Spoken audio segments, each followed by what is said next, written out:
like a Hellcat.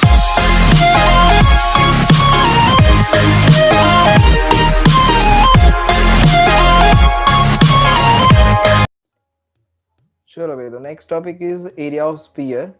તો area of sphere is 4πr², એવું formula છે. સ્પીયર મીન્સ શું હોય? તો જે બોલ છે, ball is a spherical shape. Okay, એટલે દેટ ઇઝ કોલ્ડ સ્પીયર. હવે એનો surface area is 4πr². Sphere માટે curved surface area, total surface area એવું કશું ના હોય. સરફેસ એરિયા એ કર્ડ સરફેસ એરિયા જ કન્સિડર કરો કે ટોટલ સરફેસ એરિયા કન્સિડર કરો, વોટ એવર. સ્પીયરનો area is equal to 4πr². Next is a curved surface area of hemisphere. Hemisphere એટલે શું? તો સ્પીયરના અગર આપણે બે ઇક્વલ પાર્ટ કરી નાખીએ તો દેટ ઇઝ કોલ્ડ હેમી. તો આ જે શેપ છે એ હેમિસ્ફિયરનો શેપ છે and curved surface area of hemisphere is 2πr². Simple છે. સ્પીયરને અગર આપણે બે પાર્ટમાં ડિવાઈડ કરી નાખીએ, ઇક્વલ પાર્ટની વાત થાય છે, તો અગર આખા સ્પીયરનો એરિયા 4πr² હોય તો અગર બે ઇક્વલ પાર્ટ કરું તો એ બે પાર્ટમાં ડિવાઈડ થઈ જશે 2πr² ના. Okay, and next is a total surface area of hemisphere. તો ટોટલ સરફેસ એરિયા એટલે આ જે નીચેનો બેઝ છે એ બેઝ કન્સિડર થાય ટોટલમાં, બરોબર. હવે આ બેઝ કેવો હોય? તમે બોલ હોય તમારી જોડે, એને બે ઇક્વલ પાર્ટ કરી નાખો તો બેઝ કયા શેપનો હોય? તો બેઝ સર્ક્યુલર શેપનો હોય. ઓકે, એટલે આ હેમિસ્ફિયરનો એરિયા શું હતો? 2πr² હતો. એની અંદર આપણે સર્કલનો એરિયા એડ કરવો પડે. તો સર્કલનો એરિયા એટલે શું? તો સર્કલનો એરિયા એટલે πr². તો ટોટલ વિલ બી 3πr². એટલે curved surface area of hemisphere is 2πr² and total surface area of hemisphere is 3πr². First of all, surface area of sphere is 4πr². Then hemisphere. Hemisphere એટલે અડધું સ્પીયર, half કરી નાખવાનું એમ. So that is equal to 2πr² and total surface area of hemisphere is 3πr². Okay. ચલો, exercise 13.4 question number 1 બહુ જ easy છે. find the surface area of sphere if the radius. ત્રણ question આપ્યા છે, સબ ક્વેશ્ચન્સ છે એની અંદર. એક વખત રેડિયસ 10.5 લેવાની છે, એક વખત રેડિયસ 5.6 લેવાની છે અને એક વખત રેડિયસ 14 સેન્ટીમીટર લેવાની છે. પાઈ ઇઝ ઇક્વલ ટુ 22/7 લેવાનું until and unless stated. એટલે આપણને કીધું ના હોય ત્યાં સુધી આપણે 22/7 જ લેવાનું છે. તો આમાંથી હું ફર્સ્ટ અને થર્ડ કરું છું. સેકન્ડ એક કામ કરું, ખાલી ફર્સ્ટ અત્યારે કરું છું, સેકન્ડ તમે કરી આપજો અને થર્ડ તમે હોમવર્કમાં કરી આપજો, કશું કંઈ ખાસ છે નહીં. ઓકે, તો ફર્સ્ટ વન માટે રેડિયસ ઇઝ ઇક્વલ્સ ટુ 10.5 આપેલું છે. તો radius is equal to 10.5 centimetre. Okay, now curved surface area of sphere. તો area of sphere is equals to 4πr². Okay, value plug in કરી દઈએ તો આ 4, પાઈની જગ્યાએ 22/7 અને રેડિયસ 10.5 છે અને 10.5 નો સ્ક્વેર એટલે 10.5 ઇન્ટુ 10.5 કહેવાય. અધરવાઇઝ એક કામ કરું, આ 105/10 કરી નાખું એટલે આપણને ઇઝીલી કટ કરતા ફાવે. ઓકે, તો 7 થી આ કેન્સલ થશે, 7 થી કેન્સલ કરીશ એટલે 15 7 105. ઓકે, તો અહીંયા 15 આવશે. બસ, હવે આગળ કેન્સલ થઈ શકે પણ ઓકે ચલો હજી કેન્સલ કરી નાખીએ. આને 2 થી કેન્સલ કરીએ તો 2 2 ઝા 4, આને 2 થી કેન્સલ કરીએ એટલે 5, આ 5 થી હજી કેન્સલ થાય, 5 3 ઝા 15, અહીંયા આગળ આ 2 થી કટ થશે એટલે આ 5 અને 105 5 થી કટ થાય એટલે 21. તો હવે વધ્યું શું તમારી જોડે? તો ઇટ ઇઝ 22 ઇન્ટુ 3 ઇન્ટુ 21 વધ્યું. ઓકે, તો હવે મલ્ટિપ્લિકેશન કરીએ એટલે 22 ઇન્ટુ 3 એટલે 66 ઇન્ટુ 21 એટલે આન્સર ઇઝ 1386 અને એરિયા છે એટલે સેન્ટીમીટર સ્ક્વેર યુનિટ થશે આનો. Find the total surface area of hemisphere of radius 10 centimeter. Total surface area of hemisphere કીધેલું છે એટલે TSA of hemisphere with the radius of 10 centimeter. So radius is equal to 10 centimeter and we are given that pi is equal to 3.14. એટલે પાઈની value લેવામાં ધ્યાન રાખજો, pi is equal to 3.14 છે. Okay, હવે TSA total surface area of hemisphere, હમણાં જ formula આપણે ભણ્યા, total surface area of hemisphere એટલે 3πr², હે ને? અહીંયા આગળ આપણે ફોર્મ્યુલા સ્ટાર્ટિંગમાં જ કર્યા કે curved surface area of hemisphere is 2πr² end total surface area of hemisphere is 3πr². એટલે total surface area of hemisphere is equal two 3πr². Okay, value plug in કરી દઈએ એટલે 3 ઇન્ટુ 3.14 અને r² એટલે 10 ઇન્ટુ 10. તો this is equal to 3 into 3.14 એટલે 314 upon 100 કહેવાય, અને 10 into 10 એટલે 100 થઈ જશે. તો આ 100 અને આ 100 કેન્સલ, એટલે સિમ્પલ રહ્યું તમારી જોડે 3.14 into 3 કરવાનું રહ્યું. તો 3 4s are 12, 14 3s are 42 અને 3 3s are 9 એટલે 942 સેન્ટીમીટર સ્ક્વેર. યુનિટ લખવાનું ભૂલતા નહીં. ઓકે, એરિયા છે એટલે યુનિટ ઇઝ સેન્ટીમીટર સ્ક્વેર જ આવશે. Question number 4. Radius of a spherical balloon increased from 7 cm to 14 cm. As air is being pumped into it, find the ratio of the surface areas of the balloon in these two cases. એટલે બંને અલગ અલગ તમારે શું કહે છે કે area શોધવાના છે અને બંને એરિયાનો રેશિયો ફાઇન્ડ આઉટ કરવાનો છે. બરોબર, હવે બંનેના આખા એરિયા શોધીને મહેનત કરવાની જરૂર નથી. એરિયા 1 એટલે 7 સેન્ટીમીટર રેડિયસ વાળું લઈ લઈએ અને એરિયા 2 એટલે 14 સેન્ટીમીટર વાળું લઈ લઈએ. તો if radius is equal to 7 centimetre, તો area 1 is equal to 4πr². Formula એનું એ જ લેવાનું છે. તો દેટ ઇઝ ઇક્વલ ટુ 4, અહીંયા પાઈની જગ્યાએ પાઈ જ રાખું છું હમણાં, અને r² એટલે 7 ઇન્ટુ 7 લાઈક ધીસ. ઓકે, હવે એરિયા 2 લઈ લઈએ અને એમાં રેડિયસ કેટલી લેવાની છે? 14 સેન્ટીમીટર લેવાની છે. તો એરિયા 2 માટે radius is equal to 14 centimetre. By mistake તમે વેલ્યુઝ આની અંદર મૂકી દેશો અને આન્સર લાવી દેશો તો પણ ઇટ્સ ઓકે, પણ આનાથી તમારું કેલ્ક્યુલેશન થોડુંક ઇઝી બનશે, જે રીતે હું કરું છું એવી રીતે, અને મહેનત તમારે ઓછી કરવી પડશે. Okay, so this is area 2. Area 2 is equals to 4πr². In which formula લેવાનું છે? So that is equal to 4 into pi into r² એટલે 14 into 14. હવે તમને શું કીધું છે? આનો રેશિયો ફાઇન્ડ આઉટ કરો. તો ratio means area 1 upon area 2. તો ratio is equal to area 1 upon area 2 and that is equals to 4 into pi into 7 into 7, અને ડિનોમિનેટરમાં વેલ્યુ મૂકી દઈએ 4 into pi એરિયા 2 ની વેલ્યુ into 14 into 14. જો હવે આમાં કેલ્ક્યુલેશન કર્યું હોત તો આપણે આ બધું મલ્ટીપ્લાય ને બધું કરવું પડત, જે અહીંયા ઓલરેડી કેન્સલ આઉટ થઈ જશે. પાઈ કેન્સલ થઈ જશે, 4 4 કેન્સલ થઈ જશે, અહીંયા આગળ 7 2s are 14 કેન્સલ થઈ જશે, અહીંયા પણ 7 2s are 14 કેન્સલ થઈ જશે.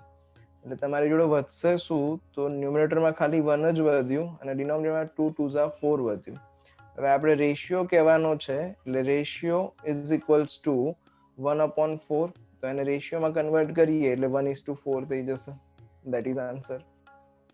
A spherical ball is made of a brass, has inner diameter 10.5 centimeter, and find the cost of tin planting it on the inside of the rate of 16 rupees per 100 centimeter square. Okay, હવે એને tin plant કરવાનું છે તો simple છે, area આપણે find out કરી નાખીશું. 100 centimetre સ્ક્વેરનો cost આપેલો છે આપણને, એટલે આપણો એરિયા જેટલા સેન્ટીમીટર સ્ક્વેર આવે એને મલ્ટીપ્લાય બાય 100 ને ડિવાઈડ બાય 16 એવી રીતે કન્વર્ટ કરવું પડશે. લેટ્સ સી કે શું કરવું પડે છે. ઓકે, તો let's start with that. Radius is diameter is equal to 10.5 આપેલું છે, તો radius is equal to 10.5 upon 2 થઈ જશે. બરોબર, હવે 10.5 upon 2 centimetre that is the radius because diameter is 10.5 આપેલું છે. એરિયા ફાઇન્ડ આઉટ કરી નાખીએ.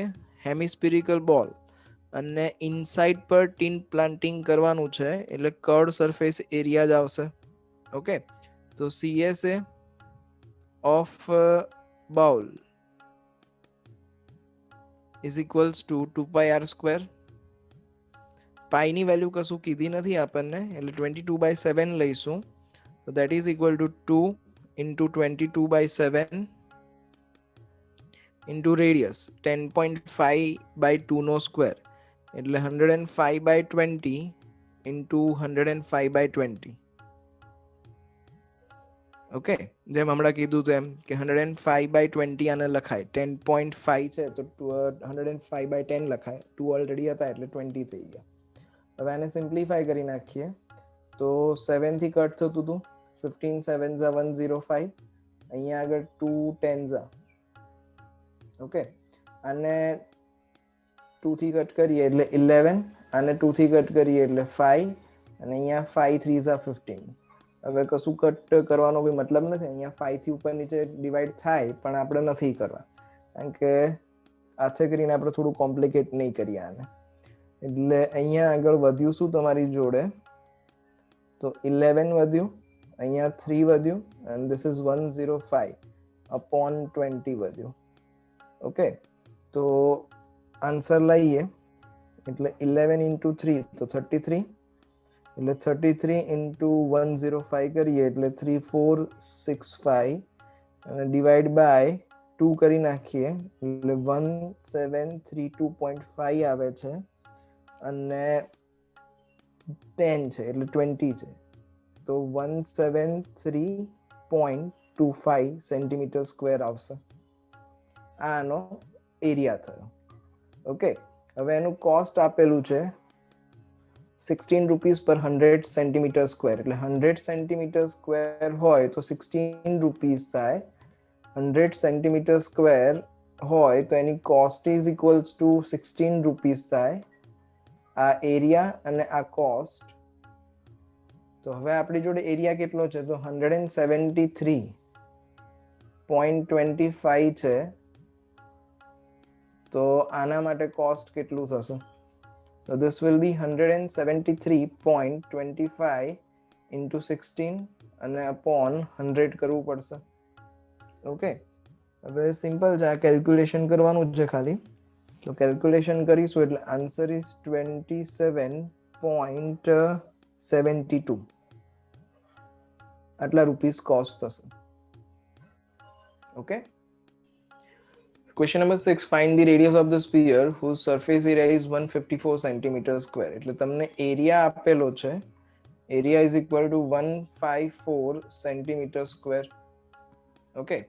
Now what is the formula for the area of sphere? The area is equal to 4πr square હતું.